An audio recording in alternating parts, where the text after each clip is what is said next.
Hello friends, welcome to our channel. இன்றைக்கி நம்ம என்ன பார்க்க போகிறோன்னா லெமன் ரைஸ் எப்படி செய்கிறதுன்னு பார்க்கலாம் வாங்க. கடாய் எடுத்துக்கோங்க. கடாயில் 2-3 டீஸ்பூன் அளவு எண்ணெய் ஊற்றிக்கோங்க. எண்ணெய் சூடானது கடுகு உளுத்தம் பருப்பு சேர்த்துக்கோங்க. அதனால் பொரிஞ்சு வந்ததும் ஒரு கைப்பிடி அளவுக்கு கடலைப்பருப்பு சேர்த்துக்கோங்க. கடலைப்பருப்பு இல்லைன்னா நீங்கள் துவரம் பருப்பு கூட சேர்த்துக்கங்க, ரொம்பவே நல்லாயிருக்கும். கொஞ்சமாக வேர்க்கடலை வறுத்து தோலை நீக்கிட்டு அதையும் இதில் சேர்த்துக்கோங்க. 4-5 பச்சை மிளகாய் 2 கீனி அதையும் சேர்த்துக்கோங்க. காஞ்ச மிளகாய் 2 அதை 2 கிள்ளி சேர்த்துக்கோங்க.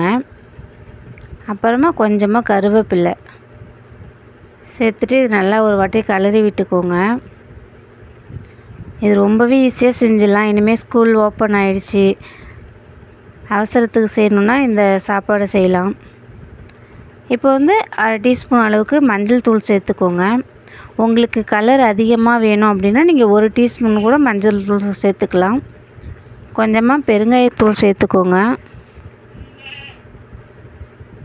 நம்ம கிளறதுக்கு சாப்பாட்டுக்கு தேவையான அளவுக்கு உப்பு சேர்த்துக்கோங்க. இதை ஒரு வாட்டி நல்லா கிளறி விட்டுக்கலாம். நான் 3-4 பேர் சாப்பிட்ற மாதிரி ஒரு பெரிய சைஸில் எலுமிச்சம்பழம் எடுத்திருக்கேன். அந்த எலுமிச்சம்பழத்தை நம்ம கட் பண்ணிவிட்டு அதில் உள்ள கொட்டையை எடுத்துடலாம். எடுத்து இதில் சாறை மட்டும் நம்ம பிழிஞ்சு எடுத்துக்கலாம்.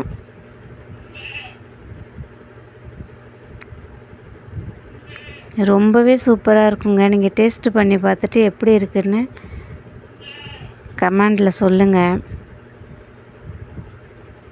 இப்போ நம்ம இதில் வெந்தயம் 1 டீஸ்பூன் அளவுக்கு மிதமான சூட்டில் வறுத்து எடுத்துக்கலாம். இது ஆப்ஷனல் தான். நீங்கள் வேணும்னா சேர்த்துக்கலாம், வேண்டான்னா அவாய்ட் பண்ணிக்கலாம். அது போட்டோன்னா கொஞ்சம் வாசனையாக இருக்கும், அதுக்காக தான். ஒரு 4-5 முந்திரி பருப்பு சேர்த்துக்கோங்க. இப்போ நம்ம வெந்தயம் வறுத்து வச்சுருந்தோம் இல்லையா, அதை பவுட்ரு பண்ணி வச்சு அதையும் இதில் சேர்த்துக்கோங்க. நம்ம வெந்தயம் இதில் சேர்த்தோன்னா கொஞ்சம் வாசனையாக இருக்கும், சாப்பிட்றதுக்கும் நல்லா டேஸ்ட்டாக இருக்கும். உங்களுக்கு வேண்டாம்னா நீங்கள் அவாய்ட் பண்ணிக்கலாம். இது எல்லாத்தையும் நம்ம ஒரு வாட்டி நல்லா கிளறி விட்டுக்கலாம்.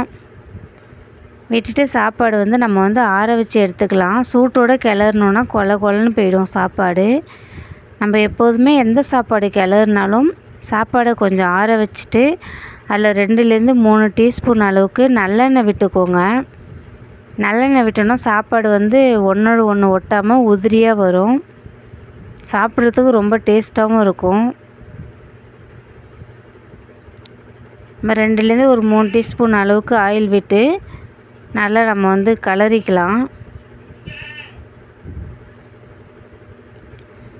நீங்கள் குக்கரில் வடிக்காமல் சாதம் குண்டானில் அல்லது சின்ன பாத்திரத்தில் வடிக்கிறதுக்காக வேக வச்சிங்கன்னா, நீங்கள் வேக வைக்கும்போதே அதில் ஆயில் விட்டு வேக வச்சிங்கன்னா சாப்பாடு ஒன்றோட ஒன்று ஒட்டாமல் இருக்கும். இப்போ நம்ம இதில் நல்லா சாப்பாட்டில் மசாலா கொட்டி கிளறிக்கலாம்.